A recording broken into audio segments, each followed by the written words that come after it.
All right, let's get right into it. We're going to break down Professor John Mearsheimer's analysis of how a potential Trump administration gets, well, strategically boxed in when it comes to Iran.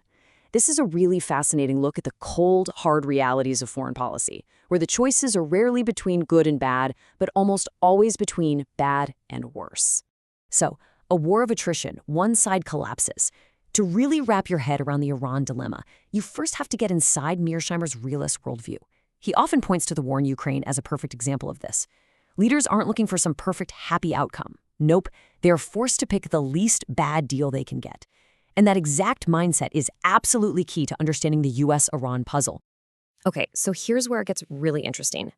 Mearsheimer argues that if you could somehow just get the US and Iran in a room together with nobody else involved, a practical, workable deal isn't just a fantasy. It could actually be pretty attractive to both of them.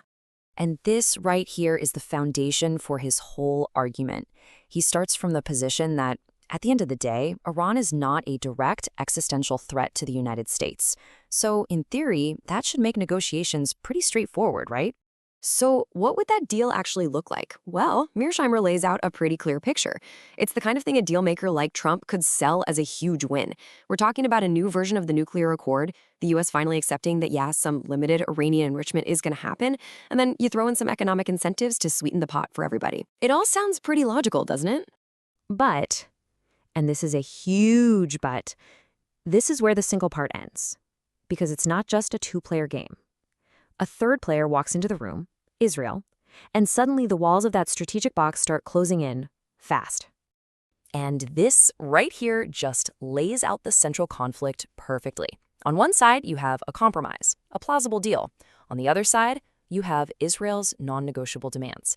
And Mearsheimer is crystal clear on this.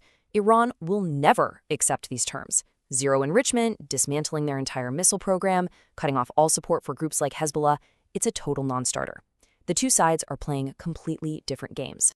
So there it is. That's the box, an inescapable trap that forces a choice between two very, very bad options. And if diplomacy is completely off the table, well, the alternative is a whole lot darker. Right, so if a deal that makes everybody happy is literally impossible, the next question is obvious. What about force? Can't the US or Israel just bomb their way out of this problem? According to Mearsheimer's analysis, the answer to that is a hard no, an absolute strategic failure. He says a military strike wouldn't get rid of all the missiles, it wouldn't cause regime change, and it sure wouldn't end Iran's support for its proxies. And the worst part? Iran would almost certainly retaliate in the Strait of Hormuz, which could choke off about a fifth of the world's daily oil supply, just like that.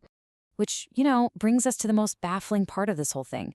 If a military strike is such a strategically terrible idea, why in the world is it still being talked about? What is going on that keeps this very bad option on the table?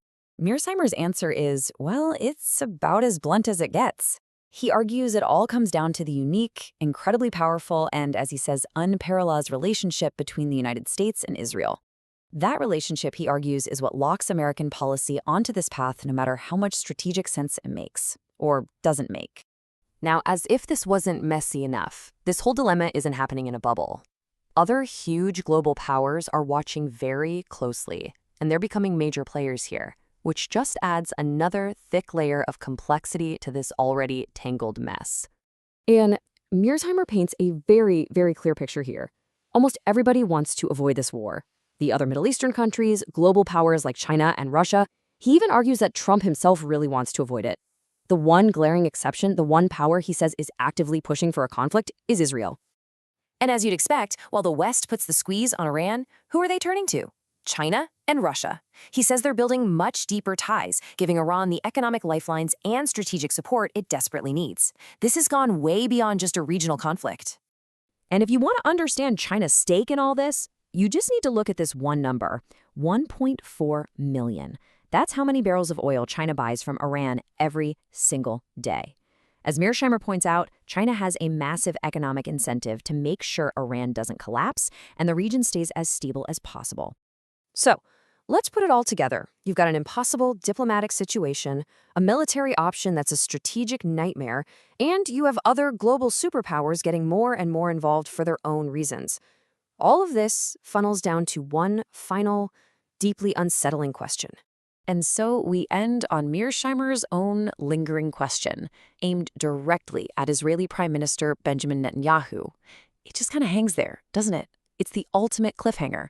Because when you are locked in an inescapable box with no good options, what on earth happens next?